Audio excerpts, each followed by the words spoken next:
당신이 몰랐던 이야기, 오늘은 아시아에 퍼지고 있는 신종 불법약 좀비 담배에 대한 이야기입니다. 2024년 오키나와의 한 클럽 거리 20대 초반으로 보이는 여성이 길바닥에 쓰러져 있습니다. 온몸을 떨며 괴성을 질렀죠. 주변 사람들이 구급차를 불러서 병원으로 실려갔고 의사들은 일반적인 약물 중독이라고 생각했습니다. 클럽 거리에서 불법약이 성행했던 건 하루 이틀이 아니니까요. 그런데 뭔가 좀 달랐습니다. 체내에서 검출된 게 애토미데이트, 병원에서 전신 마취에 사용하는 마취제였거든요. 현재 아시아를 휩쓰고 있는 좀비 담배의 실체죠. 마치 공포영화, 좀비 영화와 같이 비틀거리면서 몸을 제대로 못 가누는 사람들이 아시아 전체에 나타나고 있습니다. 중국, 싱가포르, 일본, 대만, 태국, 그리고 이제 한국까지 뚫린 상태죠. 2025년 7월 국정원과 말레이시아의 합동작전으로 매달 2만 개씩 좀비 담배를 밀반입하려던 국제 범죄 조직을 적발했고, 2025년 8월에는 강남의 유흥업소를 중심으로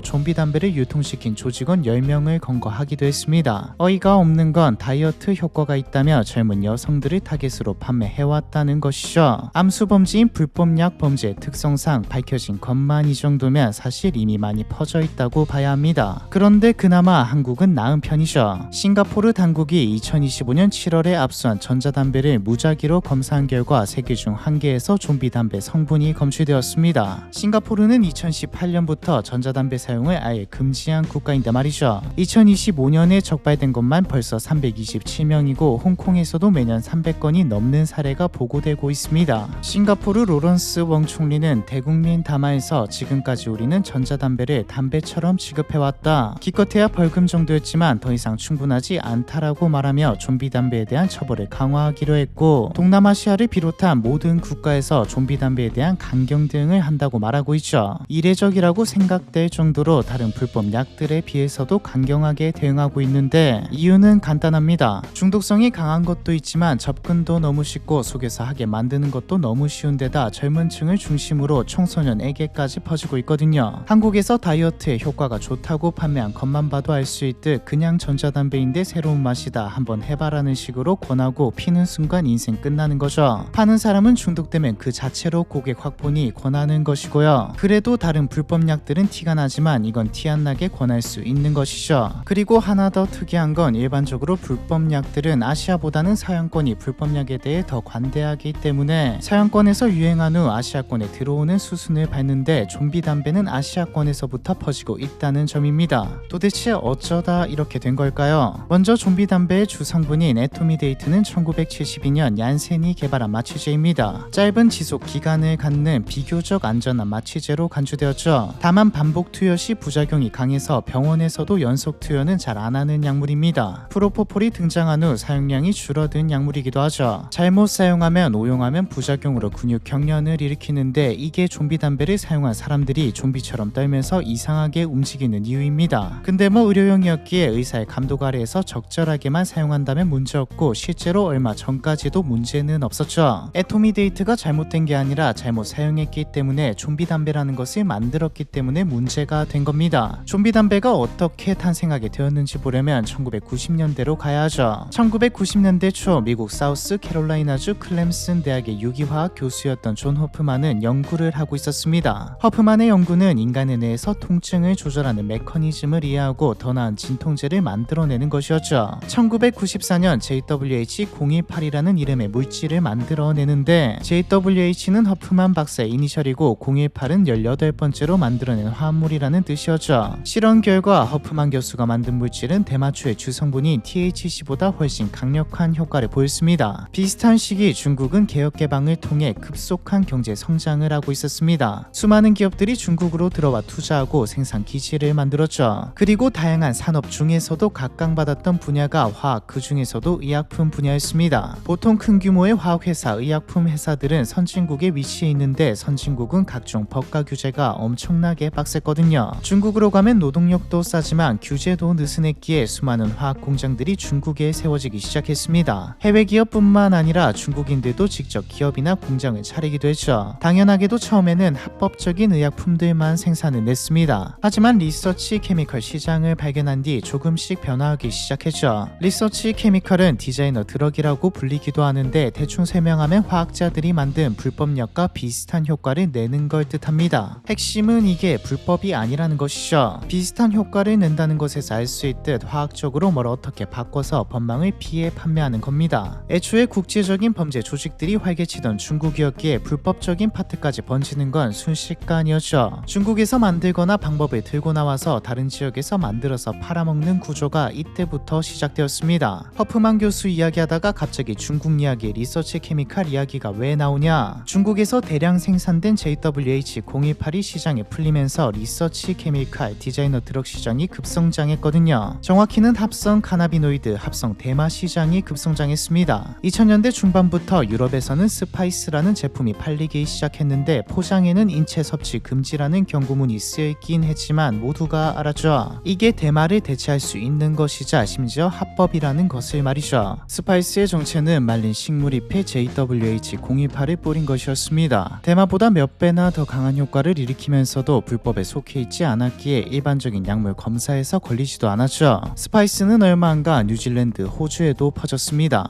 뉴질랜드에서는 매트 바우든이라는 사업가가 아예 아로마라는 자체 브랜드까지 출시했고 편의점, 주유소에서도 대놓고 팔렸죠. 불법이 아니니까요. 아시아도 예외는 아니었습니다. 2008년 일본에서도 스파이스가 발견되었죠. 한국도 2009년에 국내에서 스파이스가 발견되었고요. DEA의 보고서를 보면 이때부터 이미 중국은 합성 칸나비노이드, 합성 대마의 거의 대부분을 제조하고 있었다고 나오죠. 전 세계로 퍼진 합성 대마가 중국에서 제조되었기에 사실 아시아로 안 퍼지는 게 이상한 상황입니다. 그럼에도 주로 서양권에서 문제가 되었던 이유는 처음에 나왔듯 서양의 시장이 큰 것도 있지만 관대했기 때문이죠. 품질도 엉망이고 제조 기준도 없이 만들어진 스파이스는 합법이긴 했지만 당연하게도 인체에 엄청난 해를 끼쳤고 사망자까지 나오기도 했습니다. JWH-018을 만든 사람이 허프만이라는 게 알려지자 허프만에게는 수많은 비난이 쏟아졌죠. 허프만은 2019년에 인터뷰에서 나는 과학자로서 연구를 발표했을 뿐 내 연구가 합성 대마의 재료로 사용될 거라고는 생각도 못했다. 지금도 나에게 내 아이의 인생을 망쳤다. 가족이 파괴되었다는 메일이 오지만 과학자는 연구 결과를 공유하는 게 당연하기에 이건 내 잘못은 아니다라고 말하기도 했죠. 어찌되었든 얼마 안가 스파이스는 물론 JWH-018까지 많은 나라에서 불법화되기 시작했습니다. 하지만 이미 늦었죠. 합성 대마의 시장성은 이미 입증돼 버렸기에 수많은 합성 대마들이 나오기 시작했거든요. 2009년 2종류였던 합성 대마는 2012년 51종류로 늘어났습니다. 그리고 이 사이 전 세계적으로 유행하기 시작한 게 하나 더 있죠. 전자담배입니다. 전자담배는 1963년 미국에서 처음 특허가 출원되었지만 실용화, 상업화되지 못했다가 2003년 중국에서 약사 한리크가 현대적인 전자담배를 발명하고 2007년 미국에 퍼지면서 글로벌적으로 퍼지기 시작했죠. 무슨 우연의 일치인지 전자담배 글로벌화와 합성대마가 판치기 시작한 시기가 비슷하죠. 합성대마와 전자담배의 만남은 폭발을 일으켰습니다. 굳이 합성대마가 아니더라도 액상에 이것저것 넣으면서 은밀하게 유통되기 시작했죠. 판매자들 입장에서는 합성대마 자체가 다른 약보다 접근성이 높은 데다 수요도 시장성도 입증된 상품인데 전자담배 액상에 넣어 버리기까지 하면 진짜 말도 안 되는 고객풀을 확보할 수 있었기에 전력을 쏟았습니다. 당연히 국가들도 가만히 있지 않았죠. 수많은 합성대마가 퍼져나가고 젊은 층들이 좀비처럼 길거리에 나다니면서 사회 문제가 되기 시작하자 합성대마 자체를 금지하기 시작했습니다. 하지만 이미 형성된 시장이라서 그런지 또 젊은 층이 쉽게 접할 수 있는 데다 가격도 싸서 그런지 불법이 된 이후에도 근절되지 않았죠. 그러다 2021년 중국이 합성대마를 전면 금지하게 되면서 상황이 좀 변합니다. 최대 생산기지가 사라지자 범죄 조직들은 방법을 찾아야 했죠. 그렇게 해서 찾아낸 게 아직 불법이 아니면서 효과를 내는, 그것도 엄청나게 강한 효과를 내는 애토미 데이트였습니다. 당연하게도 좀비 담배의 근원지도 중국이죠. 실제로 합성대마를 단속한 이후 정체불명의 새로운 액상 물질이 유통되기 시작한 곳도 포착한 것도 중국과 홍콩입니다. 이게 약과 전혀 상관없는 사람들에게까지 알려지게 된 것은 2023년부터이죠. 중국 소셜미디어인 웨이보와 틱톡에 젊은이들이 길거리에 쓰러져 있거나 좀비처럼 행동하는 모습들이 순식간에 바이럴되면서 퍼졌는데 이걸 하면 우주를 날아다니는 기분이다라는 식으로 알려지면서 우주기름 우주유라는 이름으로 퍼져나갔습니다. 딜러들은 여기다 복숭아, 망고, 포도 같은 과일향과 함께 귀여운 캐릭터까지 넣어서 다이어트에 좋다, 불면증에 좋다면서 홍보했죠. 말 그대로 엄청나게 팔려나갔습니다. 중국은 빠르게 움직였죠. 2023년 10월 애토미데이트를 불법 약으로 지정하고 전면 금지시켰습니다. 하지만 또 애토미데이트 유사체를 만들어서 유통했고 2023년 말 홍콩 홍콩에는 좀비 담배 애토미데이트 사용으로 응급실에 실려오는 환자가 급증했죠. 2024년 상반기 기준 7,000개 수준이던 좀비 담배의 압수량은 2025년 25만 개로 증가했고요. 유사체까지 전부 법으로 금지했음에도 일어난 일이죠. 범죄 조직 딜러들 입장에서 우주유 좀비 담배는 메가히트 상품이 되었습니다. 이제 이전의 약들과 같이 다른 국가에 팔면서 수익을 극대화해야 하는 단계인데 좀비 담배는 이전의 불법 약들과 좀 다른 면이 있었고 상황도 조금 달라졌죠. 일단 전자담배라는 요소 자체가 서양보다 아시아에 더 잘 먹히는 상품입니다. 흡연율만 봐도 상위권은 아시아 국가들이 다 먹고 있죠. 불법약이 가장 큰 시장으로 여겨지는 미국만 봐도 남성의 흡연율은 22%, 여성의 흡연율은 16%입니다. 중국의 경우에는 남성의 흡연율이 50%에 가깝고 한국도 남성과 여성 각각 40%, 20% 정도 되죠. 일본도 미국보다 높고요. 결정적으로 트럼프가 대통령이 되고 또 중국과의 패권 경쟁이 더 심해지면서 불법약에 대한 단속이 심해진 상황인데 반대로 아시아 국가들에서 불법약 사용량은 확 늘어나고 있죠. 당장 한국도 몇 년 전부터 더 이상 청정국이 아니다부터 시작해 뉴스에서도 불법약 관련 이야기를 어렵지 않게 찾을 수 있을 정도입니다. 가깝고 구매력도 높은 데다 한국과 일본 같은 주요 국가뿐만 아니라 애초에 저렴하기 때문에 동남아 시장까지 노려볼 수 있기에 중국의 범죄 조직들은 좀비 담배를 서양이 아닌 아시아에 퍼뜨리기 시작했습니다. 결과는 대성공, 아시아 국가들에게는 재앙이 되었죠. 2024년 초 태국 방콕에서는 고등학교에서 학생들이 전자담배를 피고 동시에 쓰러지는 사건이 발생하고 법이 엄격하기로 유명한 싱가포르에도 소셜미디어와 메신저를 통해 유통되면서 중학생이 사용한 경우까지 발생했습니다. 중고등학생이 좀비 담배를 사용했다는 건 단순히 충격적이다가 아니라 그만큼 접근성이 뛰어나다는 뜻이었죠. 일본의 경우는 2024년 가을쯤부터 오키나와를 중심으로 서서히 퍼지기 시작하더니 클럽에서 유행이라는 말이 돌았을 정도로 퍼져나갔습니다. 불법 약물로 지정되지 않아서 걸리지도 않았고요. 이외에도 말레이시아, 베트남, 필리핀 뭐 다 퍼졌습니다. 대응 방식은 이전에 합성 대마가 퍼졌을 때와 같았죠. 문제가 되는 해당 물질을 불법으로 지정하는 겁니다. 일본도 한국도 이미 했죠. 그럼 이제 일단락 된 걸까요? 아니죠. 이때까지 쭉 보셨다면 느끼실 겁니다. 어쩌면 이제 시작일 수도 있죠.